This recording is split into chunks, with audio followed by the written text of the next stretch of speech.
Kami puji Kau selama-lamanya dalam kehidupan setiap kami. Dan kami mau menyatakan segala pujian di tempat ini hanya bagi satu nama yang kudus, nama yang penuh kuasa, yaitu nama Tuhan kami Yesus Kristus. Dan kami doa, pujian penyembahan kami boleh menyenangkan hati Tuhan, karena kami tahu, kami percaya hati Tuhan disenangkan, hadirat Tuhan dicurahkan. Dalam hadirat Tuhan yang tercurah ada berkat, ada sukacita dan mujizat. Siapapun yang hadir, yang sakit Tuhan sembuhkan, yang terikat Tuhan berikan kelepasan, maka ada kemenangan yang pasti Tuhan nyatakan. Terima kasih Tuhan, terima kasih. Dan di hari yang spesial kami merayakan kenaikan-Mu ke sorga Tuhan. Kami mau bawa hati kami Tuhan saat ini untuk mendengarkan isi hati-Mu Tuhan, yang berbicara bagi setiap kami, ajar didik bentuk setiap kami. Semua yang disampaikan adalah datangnya dari Tuhan, dan kami percaya kalau yang datangnya adalah dari isi Tuhan, pasti ada kuasa, pasti akan memberkati dengan sempurna. Dan kami juga doa, kami bukan cuma duduk diam jadi pendengar, kami bangkit jadi pelaku-pelaku firman Tuhan. Hamba-Mu yang Kau percayakan untuk menyampaikan firman, kami bersatu hati berdoa, Tuhan urapi, sucikan layakkan hamba-Mu ini Tuhan. Jika ada dosa Tuhan yang menampuk kelemahan tubuh, Kau yang memberikan kekuatan.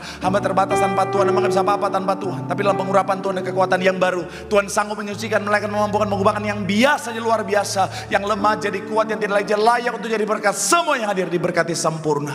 Ini umat-Mu Bapa, berkatilah dengan sempurna. Dalam nama Tuhan Yesus yang siap diberkati dengan sukacita, dengan iman, dengan bangga, sama-sama kita katakan amin. Tepuk tangan yang paling meriah buat Tuhan. Silakan duduk saudara.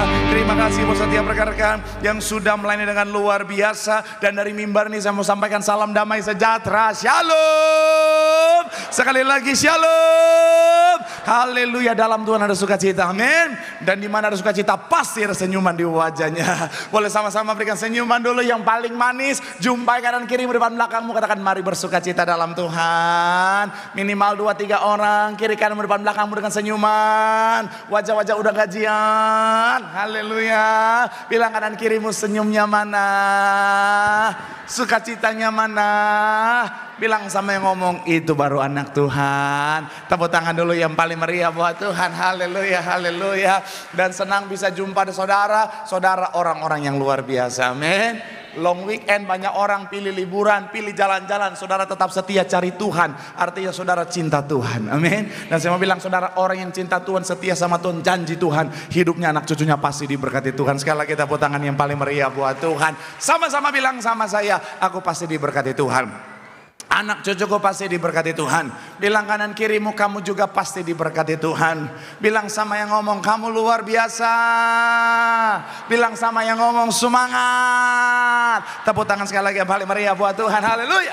Yuk, yang bawa Alkitab kita mengangkat Alkitab kita. Alkitab juga boleh, Alkitab juga boleh. Yang gak boleh Alkitab angkat tangan juga boleh. Sama-sama dengan iman percaya. Sama-sama kita katakan dalam nama Tuhan Yesus, aku percaya Alkitab ini adalah firman Tuhan. Setiap kata kalimatnya sanggup memberkati aku. Dan hari ini aku pasti diubahkan, aku pasti dipulihkan dalam nama Tuhan Yesus. Sama-sama kita katakan. Kita buka Kisah Para Rasul pasalnya yang pertama, ayat 9 sampai yang ke-11. Kita akan baca bergantian. Saya baca 9, saudara 10, 11 kita akan baca sama-sama. Yuk, yang sudah di sana, Kisah Para Rasul pasalnya yang pertama, ayat 9 sampai 11, boleh bilang, aku diberkati Tuhan. Sama-sama kita lihat Alkitab kita. Ayat 9, demikian firman Tuhan. Sesudah ia mengatakan demikian, terangkatlah ia disaksikan oleh mereka, dan awan menutupnya dari pandangan mereka. 10 silakan.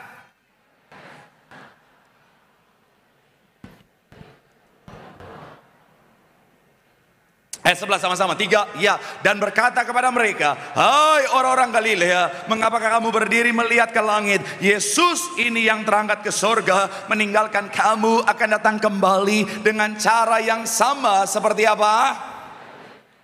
Sekali lagi saudara, ayat 11, 3, ya. Dan berkata kepada mereka, hai orang-orang Galilea, mengapakah kamu apa? Yesus ini yang terangkat ke sorga, meninggalkan kamu, akan datang kembali dengan cara yang sama seperti kamu apa? Melihat dia naik ke sorga. Saya mau bilang saudara, hari kita merayakan yang namanya kenaikan Tuhan ke sorga. Dan kemarin hari Minggu kita sudah membahas apa yang menjadi tujuan Tuhan naik ke sorga. Dan saya mau bilang saudara, bicara tentang kenaikan Tuhan ke sorga, bicara tentang kepastian. Sama-sama bilang sama saya, kepastian. Amin. Sama-sama bilang sama saya, penyediaan. Amin. Dan saya mau bilang saudara, kabar baiknya Yesus pasti kembali. Sama-sama bilang sama saya, Tuhan Yesus pasti kembali. Bilang sama kanan kirimu, dia pasti kembali. Bilang sama yang ngomong, buat setiap kita yang percaya. Tepuk tangan yang paling meriah dulu buat Tuhan. Haleluya. Nah, makanya saya mencatat di sini saudara dan saya, apa yang harus kita lakukan ketika kita tahu bahwa Dia akan kembali. Saya mau bilang saudara adalah menanti-nantikan Tuhan. Sama-sama bilang sama saya menantikan Tuhan. Sama-sama bilang sama saya menanti-nantikan Tuhan.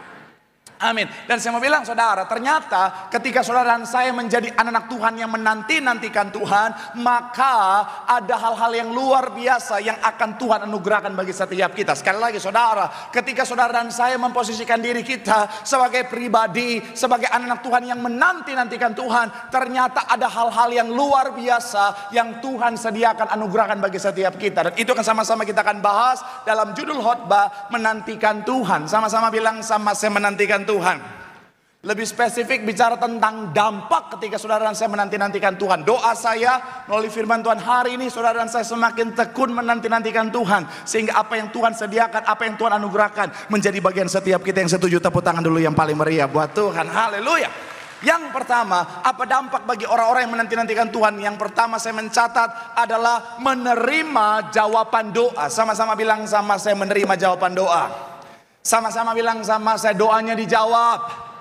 Amin. Kita lihat Mazmur 40 ayat 2. Mazmur pasal yang ke-40 ayatnya yang kedua. Sama-sama kita baca. Yang sudah di sana boleh bilang aku diberkati. 3, ya. Aku sangat, lalu ia menjenguk kepadaku dan mendengar. Sekali lagi, aku sangat menanti-nantikan Tuhan, lalu Ia menjenguk kepadaku dan mendengar teriakku, minta tolong. Dalam terjemahan yang lain bilang begini saudara, sama-sama kita bisa baca. 3, ya, sesungguhnya aku menanti-nantikan Tuhan dan Dia memandang kepadaku dan mendengar. Saya percaya saudara ketika berdoa punya harapan doanya dijawab Tuhan. Amin. Saya percaya ketika kita berdoa, kita punya pengharapan bahwa apa? Oh, ketika aku berdoa, bicara tentang untuk bisnisku, untuk pekerjaanku, untuk karirku, untuk kesehatanku, untuk keuanganku, untuk rumah tanggaku. Kita punya harapan untuk apa? Tuhan jawab doa. Apalagi buat yang jomblo-jomblo kalau berdoa, oh memang dia berharap Tuhan jawab. Tuhan! Tuhan, Tuhan, Tuhan! Aku sudah jomblo lama. 42 tahun aku hidup, 42 tahun aku jomblo, oh darah Yesus. Kalau ada yang begitu nanti pelepasan ya. Tapi jomblo kalau berdoa memang, oh Tuhan, apalagi yang jomblo wanita. Kalau jomblo pria tuh kadang-kadang slow. Karena aku slow, sungguh slow, nggak usah joget, haleluya. Saya mau bilang saudara, kalau yang jomblo-jomblo wanita, Tuhan, aku sudah mau memasuki usia expire Tuhan. Aku sudah di gereja, aku tolong Tuhan kasih jodoh sekarang. Sekarang pokoknya laki-laki pertama yang lewat depan aku ketika aku buka mata, itu dia jodohku. Ketika dia buka mata yang lewat, engkong-engkong. Haleluya. Selamat menikmati itu saudara. Saya mau bilang, saya percaya setiap kita ketika kita berdoa, kita punya harapan doa kita dijawab Tuhan. Amin. Dan ternyata ketika saudara dan saya memposisikan diri sebagai orang-orang yang menanti-nantikan Tuhan, ada penyediaan jawaban doa, katakan amin. Kenapa bisa gitu Pak Pendeta? Karena kata menanti-nantikan Tuhan saudara, bahasa aslinya adalah kafah saudara. Maknanya salah satunya adalah bicara tentang look for atau mencari. Sama-sama bilang sama saya mencari. Amin. Dan saya mau bilang saudara, kalau kita mencari di tempat yang tepat, kita akan menemukan jawaban yang terbaik, katakan amin. Contoh sederhana, saudara mau cari bicara tentang batu bata misalnya, carinya di mana? Di toko apa? Toko material, toko bangunan, betul ya? Saudara kalau misalnya cari batu bata, carinya di toko mainan, ketemu nggak? Yang pertama enggak, yang kedua bisa aja ketemu, tetapi batanya bata-bataan. Yes, mainan. Dan kalau saudara pakai itu untuk bangun rumah, hancurlah rumahmu, betul ya? Pertanyaan saya, iblis bisa jawab doa saudara enggak? Sekali lagi, iblis bisa jawab doa saudara enggak? Santai dong, jangan kayak beriman banget sama iblis. Bisa, jangan gitu juga. Kayaknya beriman banget gitu sama iblis. Bisa, Saya mau bilang, saya mau bilang ya bisa. Iblis sepertinya bisa jawab doa kita. Tapi saya mau bilang saudara, yang dia kasih jawaban palsu dalam tanda kutip apa? Sebenarnya yang dia kasih bukan jawaban doa, tapi sebuah jebakan untuk menghancurkan kita saudara. Shalom. Jadi pastikan apa saudara? Ketika kita butuh jawaban doa, carilah di tempat yang tepat. Amin. Karena saya mau bilang saudara, pada kenyataannya masih banyak orang Kristen cari doa, cari jawaban doa di tempat yang salah. Masih ada orang Kristen, mohon maaf ya, berdoa biar pingin sukses berhasil. Bukan ke Tuhan, ke Gunung Kawi saudara. Ada loh.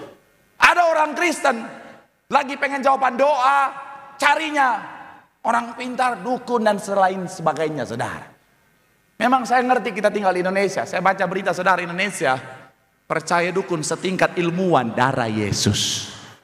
Bayangin ilmuwan belajar susah payah, kalah sama dukun yang SD aja nggak lulus saudara.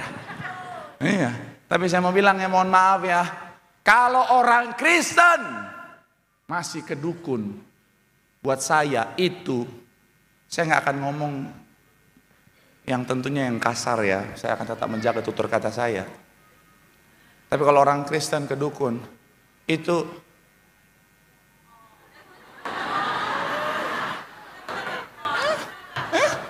orang Kristen kalung salib, anting salib, tiap hari pasang status rohani, terus masih ke dukun, itu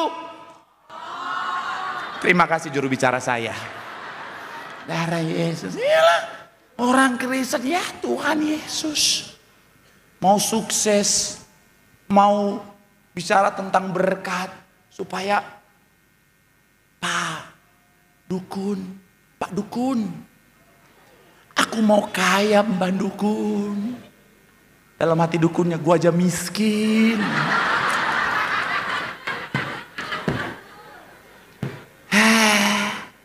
Mbak Dukun, aku mau bebas dari hutang-hutang. Dalam hatinya dukunnya, kasbon gua di warteg sebelah aja gua belum bayar. Mbak Dukun, gua pengen sembuh dari penyakit. Dalam hati dukunnya, gua TBC 2 tahun gak sembuh-sembuh. Tapi dukun kan ya udah, yang penting dia duit. Oh kamu mau sembuh sini.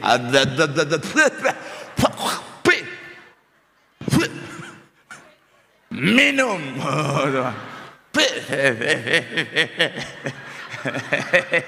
Padahal gigi palsu dukunnya di dalam.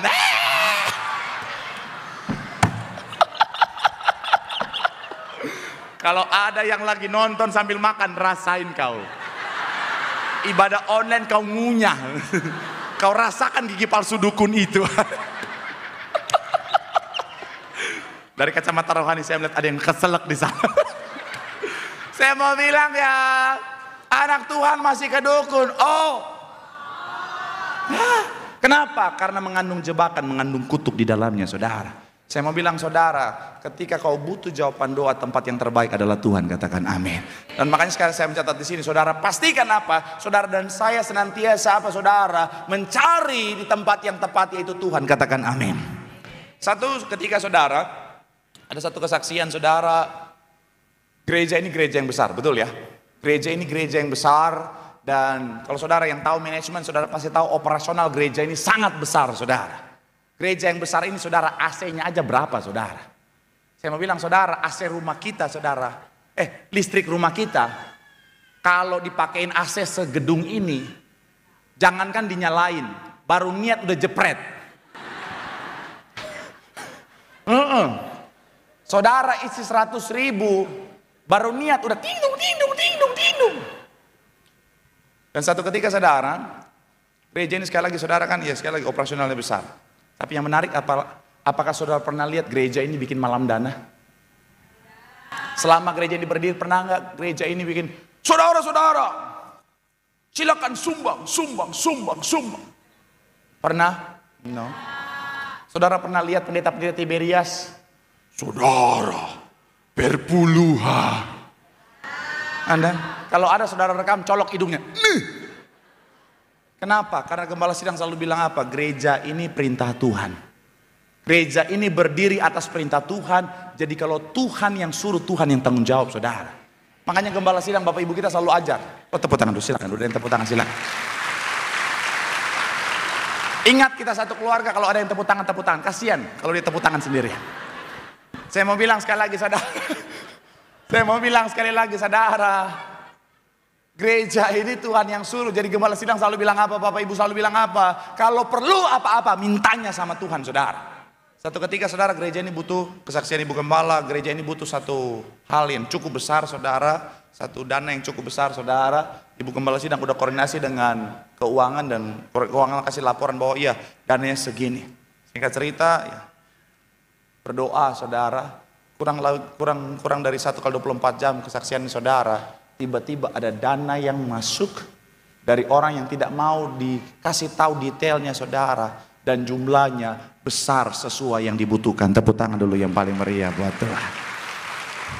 Kalau saudara dan saya menanti-nantikan Tuhan, kita sementara mencari di tempat yang tepat. Kabar baiknya ada jawaban doa yang terbaik yang Tuhan sediakan. Tepuk tangan sekali lagi yang paling meriah buat Tuhan. Bilang sama kanan kirimu, nanti-nantikan Tuhan. Mencari Tuhan, ada jawaban doa yang terbaik. Tepuk tangan yang paling meriah buat Tuhan. Haleluya. Yang kedua, apa dampak bagi orang-orang yang menanti-nantikan Tuhan? Yang kedua adalah menikmati keselamatan. Sama-sama bilang sama saya, menikmati keselamatan. Sama-sama bilang sama saya, menikmati keselamatan. Ayat 28 dalam Ibrani 9. Yuk sama-sama kita baca Ibrani 9 ayat yang ke-28. Yang sudah di sana boleh bilang, aku diberkati Tuhan. 3, ya demikian. Untuk apa? Sesudah itu ia akan apa? Perhatikan kalimat terakhir. Untuk menganugerahkan keselamatan kepada mereka yang apa? Sekali lagi, untuk menganugerahkan keselamatan kepada mereka yang apa? Menantikan Dia. Saya mau bilang saudara, kemarin kita sudah sempat bahas melalui apa yang Tuhan kerjakan di atas kayu salib, saudara dan saya sudah menerima keselamatan. Sama-sama bilang sama saya, menerima keselamatan. Amin. Tapi saya mau bilang saudara, berbeda antara menerima dan menikmati. Maksudnya apa Pak Pendeta? Karena ada banyak orang yang sudah menerima keselamatan, tetapi tidak akan menikmati keselamatan. Memang kalau orang belum makan malam gitu nih. Kalau udah teologi udah mendalam dah.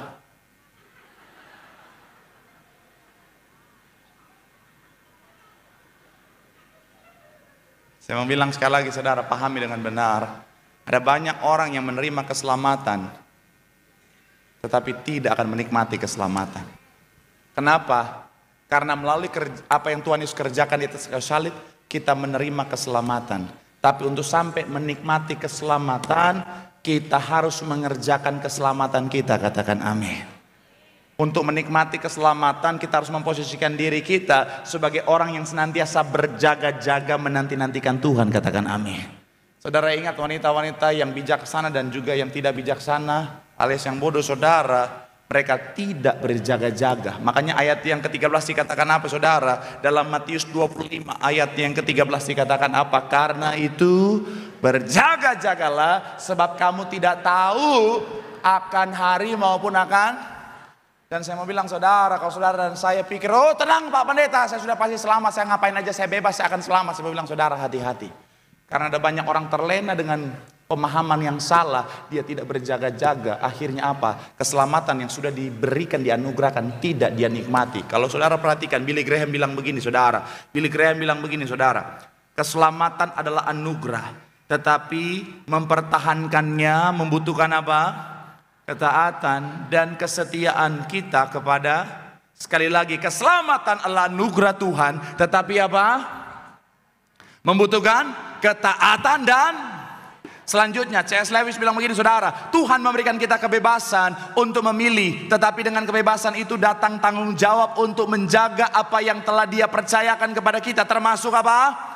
Keselamatan kita. A.W. Tozer bilang begini saudara, anugerah keselamatan adalah hadiah terbesar yang bisa kita terima, dan itu harus apa? Sama-sama bilang sama saya, harus dijaga dengan iman, doa, dan kehidupan yang berkenan kepada. Dan saya mau bilang saudara, memang saudara dan saya semuanya sudah menerima keselamatan karena kasih karunia Allah.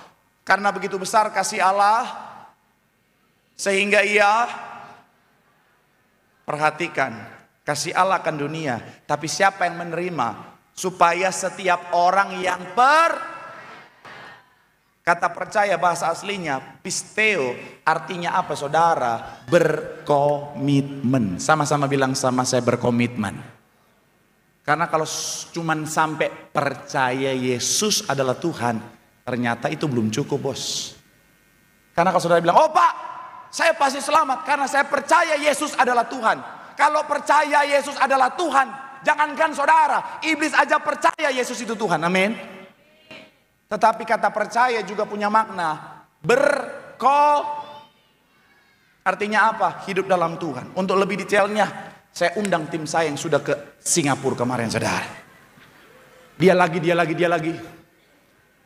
Culture. Haleluya.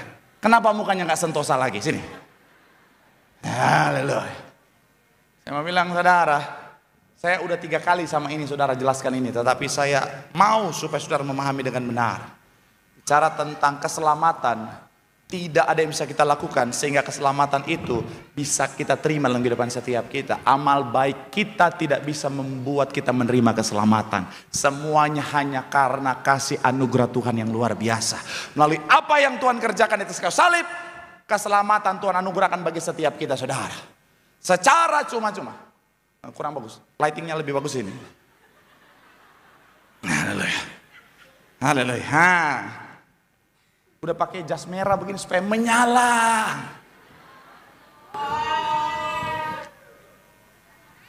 Hush. Saya mau bilang sekali lagi saudara.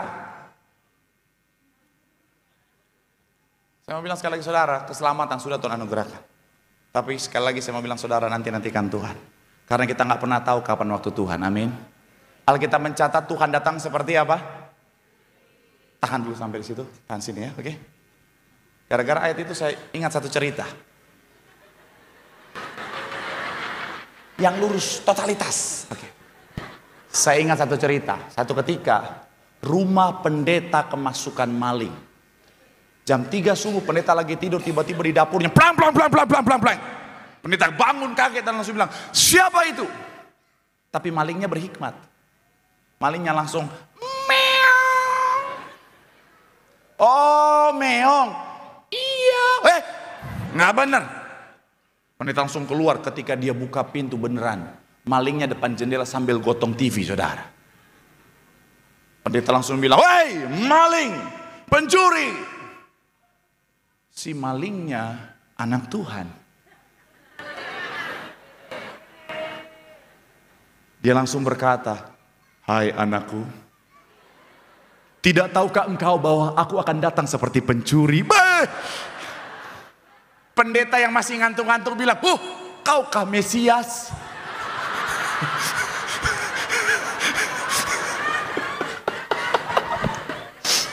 Si maling berkata, kaulah yang mengatakannya. Wow Tuhan, bahaya.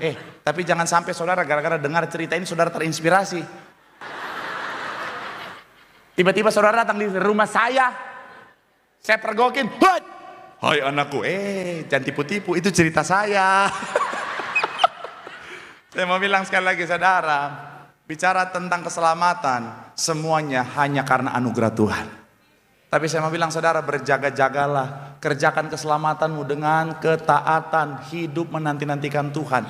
Jangan jauh dari keselamatan yang sudah Tuhan anugerahkan. Supaya apa? Kapanpun waktu Tuhan, saudara dan saya akan terangkat dan pesta dalam kerajaan sorga. Tepuk tangan dulu yang paling meriah buat Tuhan. Bilang sama kanan kirimu, nantikanlah Tuhan. Keselamatan sudah Tuhan sediakan. Tepuk tangan yang paling meriah buat Tuhan. Haleluya. Yang ketiga, imam musik boleh siap-siap. Yang ketiga, saya mencatat di sini saudara, apa dampak bagi orang-orang yang menanti-nantikan Tuhan? Yang ketiga adalah memiliki kekuatan. Sama-sama bilang sama saya, memiliki kekuatan. Sama-sama bilang sama saya, kuat. Ayat 31 dalam Yesaya 40. Yuk sama-sama kita baca ayatnya yang ke-31 Yesaya pasalnya yang ke-40. Haleluya, terpuji nama Tuhan. Haleluya. Oh, ini tolong multimedia yang ada boldnya. Ini di sini belum ada.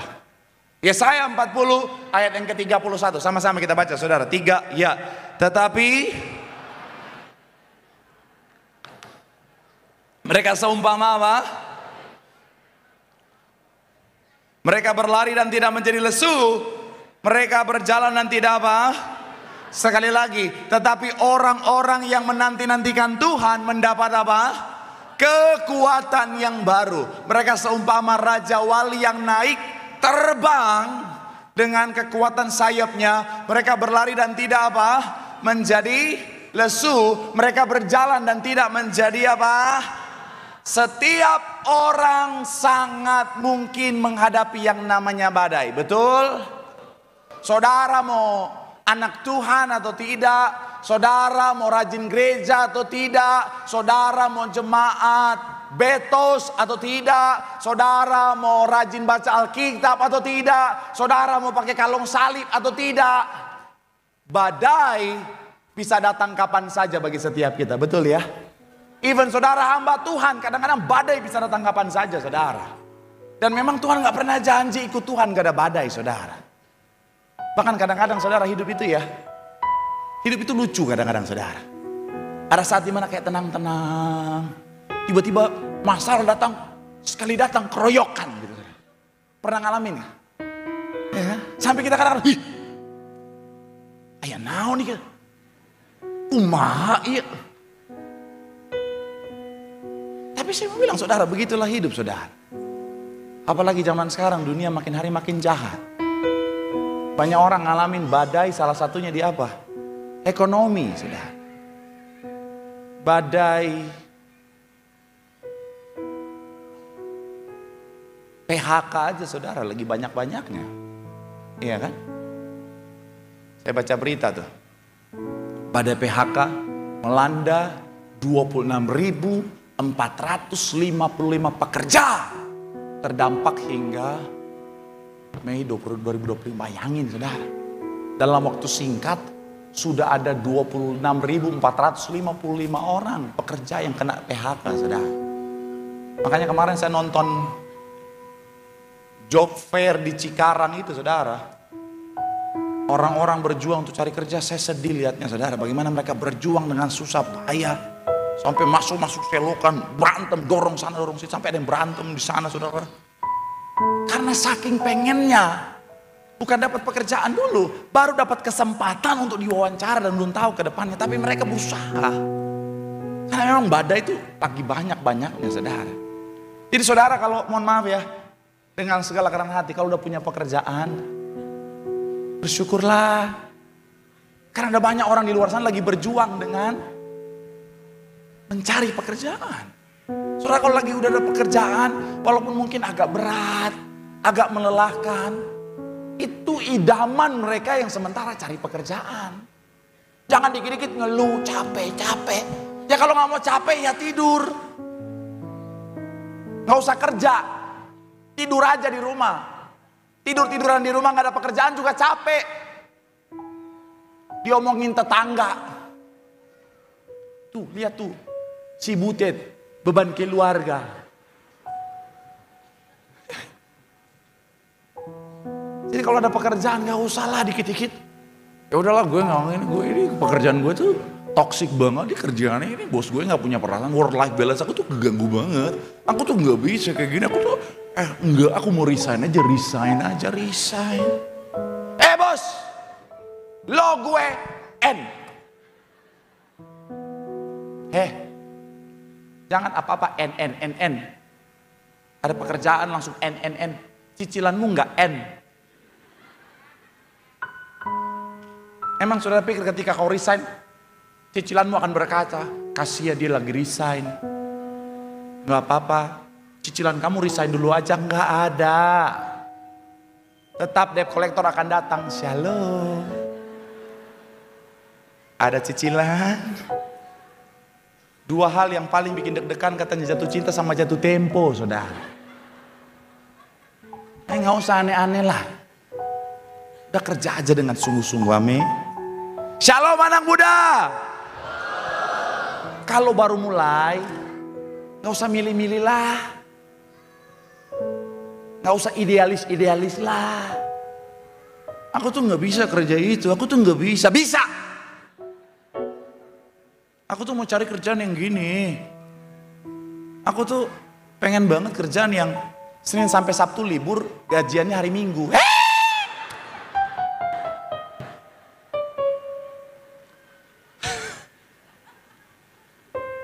kalau ada kerjaan macam begitu saya juga mau. Iya lagi.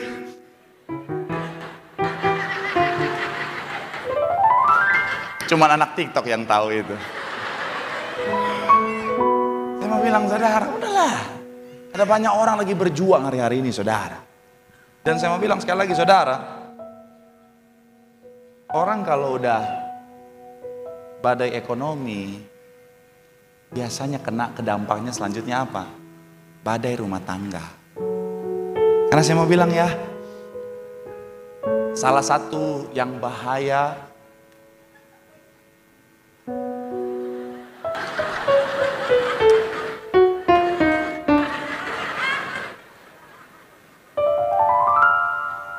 ya.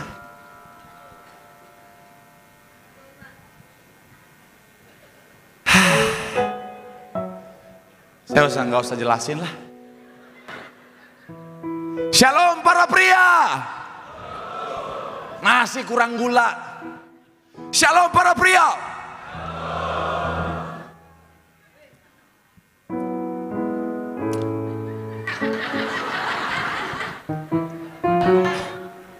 Saya mau kasih tahu ya, yang serius.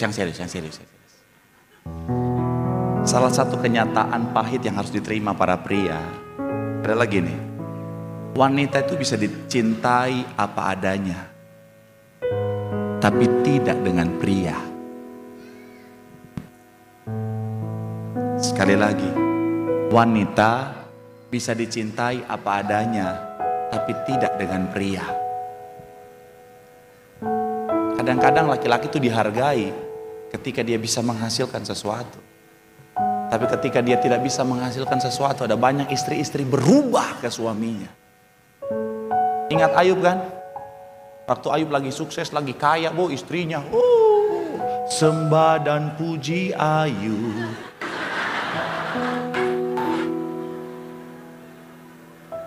Ayub.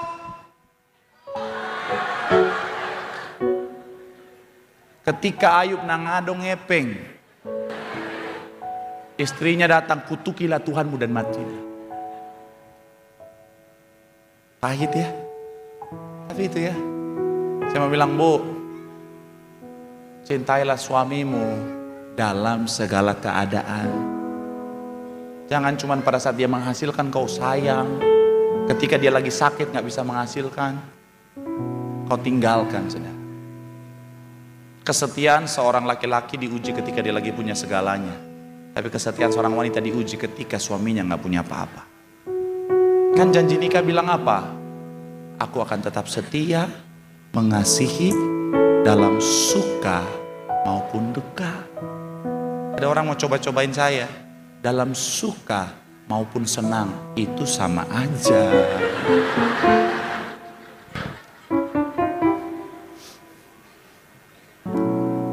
Saya mau bilang sekali lagi, saudara, ada banyak orang kena badai.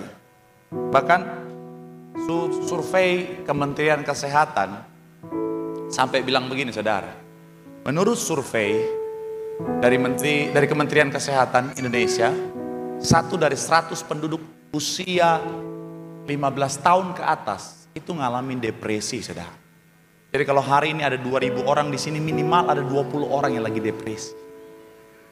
Dan puji Tuhan, Jawa Barat kita di posisi yang pertama. Tepuk tangan buat Jawa Barat. Wow! Wow! Hidup Jawa Barat!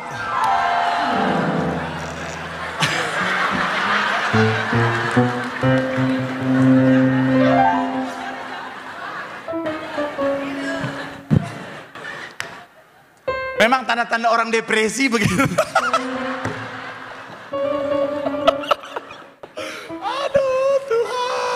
Yesus baik.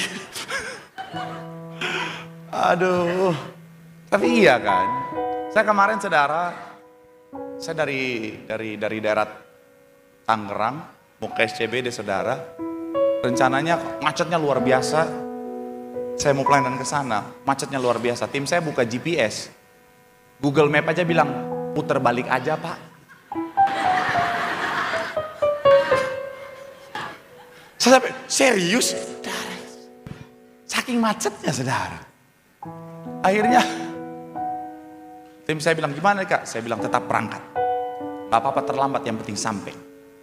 Dan betul, selesai pelayanan, ada seorang anak muda datang kurang lebih 30 tahun ke bawah. Dia bilang sama saya, Pak, saya sudah sempat berpikir untuk mengakhiri hidup saya, Pak. Dan dia cerita alasannya karena dia dijadikan tulang punggung, semua beban keluarga dilimpahkan kepada dia tanpa support. Bahkan ayahnya suka foya-foya pakai pinjol dan namanya yang dijadikan penjamin, saudara. Dan dia bilang dia sudah pengen menyerah. Saya mau bilang sekali lagi, saudara, badai bisa datang kepada siapa saja dan kapan saja. Tapi saya mau bilang, kenapa ada orang yang kuat, ada orang yang lemah? Yang membedakan adalah orang yang lemah adalah orang yang menghadapi semuanya dengan kekuatannya sendiri. Kita tuh terbatas, saudara.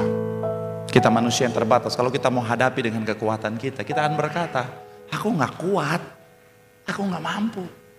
Karena kita manusia yang terbatas. Jadi kalau hari ini kau berkata kau gak kuat dengan masalah, tantangan, persoalan kehidupanmu, artinya kau sementara pakai kekuatanmu untuk menghadapi masalahmu. Saya mau bilang, saudara, jangan buang-buang waktu. Kita gak akan sanggup. Alkitab mencatat, menanti-nantikan Tuhan, bahasa aslinya masih kafa, saudara. Salah satu maknanya berharap kepada Tuhan. Orang yang berharap sama Tuhan, yang mengandalkan Tuhan, dia gak pakai kekuatannya lagi, tapi yang dia pakai adalah kekuatan Tuhan. Dan kalau kita terhubung sama Tuhan dengan kekuatan Tuhan, saya mau bilang, saudara, kita gak akan bilang, aku gak kuat, aku gak sanggup. Tapi yang akan kita katakan adalah apa?